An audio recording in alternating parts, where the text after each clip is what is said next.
In the Democratic Republic of Congo, 43 people have been killed and dozens arrested in an army crackdown on what's being reported as violent anti-UN demonstrations in Goma. The government said its troops had forcibly dispersed the protesters after footage of an attack on a policeman circulated on social media.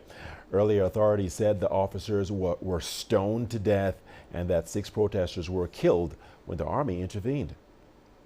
Let's get more on this. Chris Ocharinga is in Kinshasa and joins us for the very latest. Chris, welcome to the program.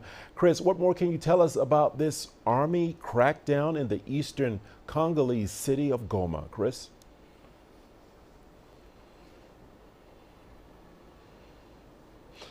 So authorities in the eastern city of Goma say that the army was compelled to use the kind of force that it did against the protesters after a police officer was killed.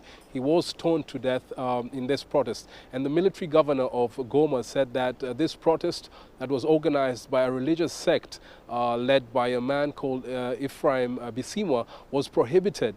It was called earlier this week, it was prohibited, but hundreds of people, defied the decision, the directive of the authorities and took to the streets of Goma, and they were planning to attack some of the UN bases in that area. And so the military had to deploy a special unit of forces who were known to be vicious in cracking down on protests. We were told that they fired live rounds in the protesters, and many people have been killed. Initially, we were told that the death toll was 10 people and 20 others injured, but it emerged. There were videos that were circulating on social media of military officers picking up lifeless bodies and putting them on trucks, and the DRC Minister of Communication has confirmed that there were 43 people who died, 56 were injured, and 158 who have been arrested, and they will be charged in a military court for participating in that protest. That was called to call for the immediate withdrawal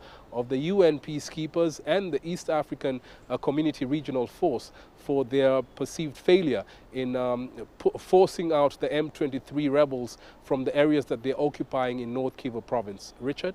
Chris, thanks for that important point that you've made there. Chris, in light of all that you said, remember over 40 killed and more than 150 people arrested in the crackdown. Has the government made any statement since?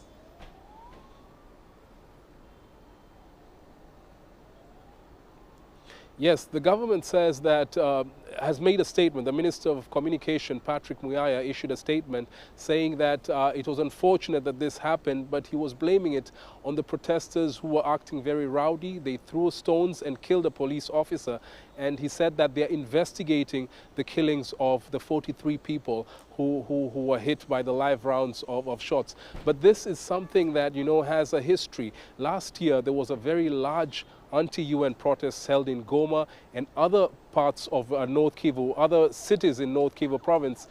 People were calling for the United Nations peacekeeping mission to leave their territory because they had failed to fight against the M23 rebels. And so the DRC government, there was some senior government officials who traveled to Eastern DRC and was seen telling the people, kind of inciting them to rise up against the United Nations for failing to flush out the rebels from the area.